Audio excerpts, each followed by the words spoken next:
नमस्कार, खबरों की खबर में आपका स्वागत है। मोदी सरकार ने आज देश को एक बहुत बड़े खतरे से निजात दिलाई है। चिदंबरम यूपीए सरकार का भ्रष्टाधिभ्रष्ट मिनिस्टर उसकी साजिश को बेनकाब ही नहीं किया, बल्कि उसकी साजिश को धाराशाही कर दिया, पूरी तरीके से ध्वस्त कर दिया। इनकी चाल क्या थी? चिदंबरम अपने एक राइट हैंड मैन को, अपने एक गैंग मेंबर को सेबी का चीफ बनाना चाह रहे थे और उसके लिए ये जो सी कंपनी जो फाइनेंशियल इंस्टीट्यूशन के ऊपर अपना धाक जमाए रखना चाहती है, उसमें वो आज पूरी तरीके से विफल हो गई। कैपिटल टीवी लगातार इस बात पे गुजारिश कर रहा था कि मोदी सरकार में कई सारे अश्वत्थामा छिपे हुए हैं, तो आज एक अश्वत्थामा का वध हो गया है। वो इसलिए क्योंकि मद्रास हाईकोर्ट ने आज एक फैसला सुनाया है और जिस फैसले से ये बिल्कुल साफ हो गया है कि चिदंबरम के राइट हैंड मैन रमेश अभिषेक को सेबी का चेयरमैन नियुक्त नहीं किया जाएगा। वो कंसिडरेशन में ही नहीं है, उस पर कोई चर्चा ही नहीं होगी। और इसके लिए प्रधानमंत्री कार्यालय में वो सभी अधिकारी बधाई के पात्र हैं कि जिन्होंने जो लाखों लोग जो सेबी जो स्टॉक एक्सचेंज में जुड़े हुए हैं, उनकी इस गुहार को, इस पुकार को सुन ली और आज कोर्ट में एक ऐसा बयान दिया जिससे सभी लोगों को राहत मिली है।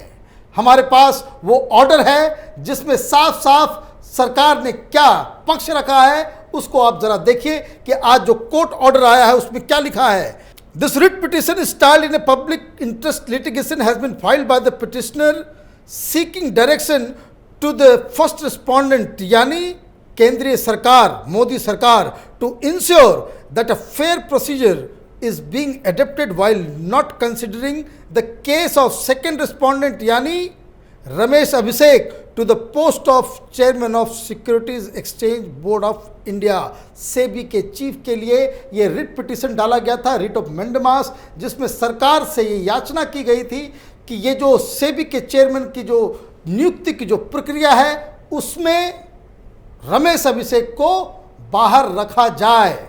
और इस पे जो कोर्ट का ऑर्डर आया है उसका पैरा नंबर 2 उसमें साफ साफ लिखा हुआ है, mister N Ramesh the learned senior panel counsel for central government accepting notice on behalf of the first respondent, मतलब सरकार की तरफ से उन्होंने ये नोटिस को एक्सेप्ट किया on instructions submitted that the second respondent yani Ramesh Abhishek has not even applied for the post of chairman of SEBI and therefore there is no question of shortlisting him for the said post and thereafter considering him।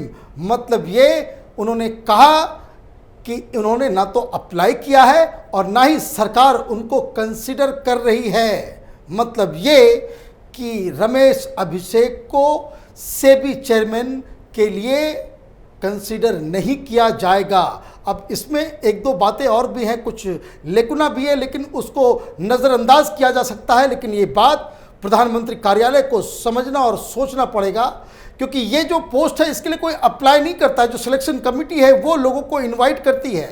कोई इस तरह का कोई IAS की नौकरी, UPSC की नौकरी के लिए कोई ये नहीं निकलता है कि आप उसके पोस्ट के लिए अप्लाई करें। तो वो जो प्रोसीजर है वो क्या प्रोसीजर है, धोखा देकर चिदंबरम और उसका जो पूरा वो जो गैंग है वो किस तरीके से छलावा देकर के अपने लोगों को फिट करने की कोशिश करता है, इस पे हमेशा ध्यान रखना चाहिए। लेकिन इससे 2-3 बातें बिल्कुल साफ हो गई। पहली बात ये कि चिदंबरम अभी सरकार के बाहर ज़रूर है, लेकिन वो अपने हिटमैन्स को वो अलग अलग फिनेंशियल इंस्टीट्यूशन, सरकार के बड़े बड़े ओहदे पे फिट करने में, उसको वहाँ तक पहुँचाने में अभी भी वो कामयाब हो पा रहा है। ये एक चिंता का विषय है, नंबर 1। नंबर 2, इस तरह के लोगों को, ये सारे जो अश्वत्थामा जो घूम रहे हैं, रिटायर्ड और टायर्ड और बेकार की ये जो ब्यूरोक्रेट्स हैं, इस पे भी सरकार को नज़र रखने की ज़रूरत है। लेकिन अच्छी बात यह है कि इस फैसले से, जो ये फैसला आया है, अंदर क्या बात हुई नहीं हुई वो बात तो अलग है, लेकिन 2-3 बातें बिल्कुल समझ में आ गई कि मोदी सरकार चिदम्बरम के इस पूरे साजिश को अब भली भांति समझ चुकी है कि चिदम्बरम सरकार के बाहर तो जरूर है, लेकिन वो शांति से बैठा हुआ नहीं है। और ये भी सरकार को ये बात समझ में आ गई कि ये जो रमेश अभिषेक है, ये चिदम्बरम का खास आदमी है और चिदम्बरम अपने इशारे पे सेबी को नचाना चाहता था, इसलिए अपने किसी एक शख्स को वहाँ पे चेयरमैन के पद पे नियुक्त कराना चाह रहा था। कई और भी बातें जो रमेश अभिषेक के बारे में हम लोगों ने उसका खुलासा किया था, और भी बहुत सारे वेबसाइट्स पे, बहुत जगह पे उसके बारे में लगातार खबरें आ रही थी कि किस तरीके से ये किसी ज़माने में ये शख्स, ये बताइए मोदी सरकार के रिजीम में ये आदमी ये हिमाकत कर बैठा कि वो सेबी का चेयरमैन बन जाए, और किसी ज़माने में ये लालू यादव के लिए बूथ कैसे लूटा जाए बिहार के अंदर में, वो पटना में बैठ के उसकी योजना बनाया करता था। इसकी एक काली करतूतों की बहुत लंबी फेरिस्त है। उसके ऊपर अगर बात करने हम लोग जाए तो घंटों लंबा वीडियो बनाना पड़ सकता है, क्योंकि ये शख्स जिस भी मंत्रालय में गया, जिस मंत्री के साथ रहा, उसको ही इसने भ्रष्टाचार में पूरी तरीके से, उसको कह सकते हैं ना, सर से लेके पैर तक उसको डुबा दिया।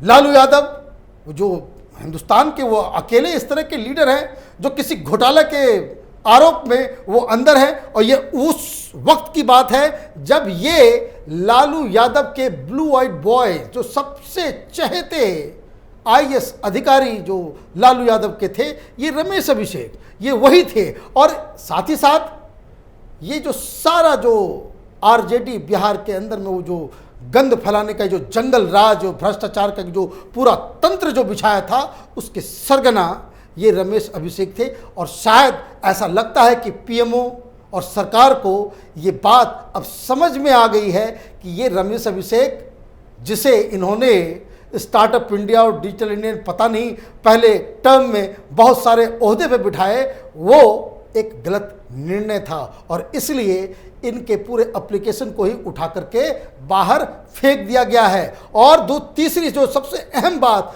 ये बात भी अब ये पूरी तरीके से ये उजागर हो चुकी है कि ये रमेश अभिषेक, जब चिदम्बरम ने इसे एफएमसी का चीफ बनाया था, तो किस तरीके से लगातार 5-5 बार इसे एक्सटेंशन मिला। ये कभी नहीं होता, कहीं नहीं होता, लेकिन फिर भी कि चूंकि ये चिदम्बरम का चहेता था, इसलिए लगातार इसे एक्सटेंशन पे एक्सटेंशन दिया जा रहा था। और इसने एफएमसी में रह करके क्या किया इसने, तो इसने अच्छी कंपनियों को तबाह और बर्बाद कर दिया।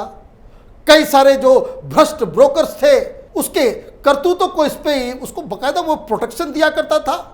और तो और, जब आप ये समझिए कि ये किस तरीके से इसका जो परफॉर्मेंस एफएमसी में रहा, वो इतना ही खराब रहा कि बाद में एफएमसी को खत्म करके उसको सेबी में मिलाना पड़ गया। ये करतूत है इनकी, ये इनका बैकग्राउंड है। और सिर्फ यही बैकग्राउंड नहीं है, इनके बहुत सारे डिटेल्स, अगर आप गूगल पे जाएंगे आपको बहुत सारी चीज़ें मिल जाएगी, किस तरह से इनके पास अतूक माने संपत्ति जो है अथाह जो इसने जो है कमाए हैं।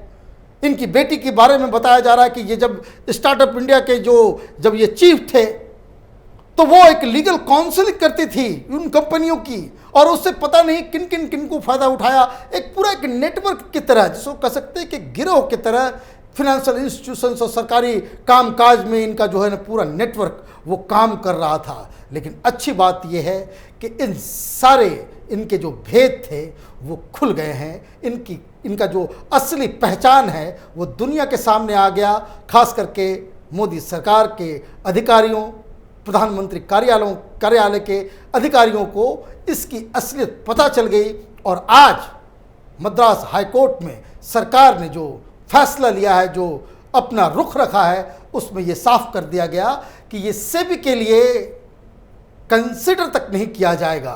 और ये उन तमाम लोगों के लिए एक राहत भरी खबर है कि जब हिंदुस्तान एक ऐसे इकोनॉमिक क्राइसिस में है जहां एक बढ़िया स्टॉक एक्सचेंज, जो हमारा जो सेविक में जो है प्रोफेशनल लोग आए, ताकि जो दुनिया में जो अभी जो आर्थिक दृष्टि से वो ऊहापोह में है, उस अपॉर्चुनिटी को हम यूटिलाइज कर सकें, भारत को बेहतर एक ट्रांसपेरेंट और भ्रष्टाचार मुक्त और भ्रष्टाचारियों से मुक्त सिस्टम तैयार कर सकें। उसके लिए सरकार को बधाई। आप देखते रहिए कैपिटल टीवी। हमारे वीडियोस को लाइक कीजिए, शेयर कीजिए और हमारे चैनल को सब्सक्राइब कीजिए। धन्यवाद।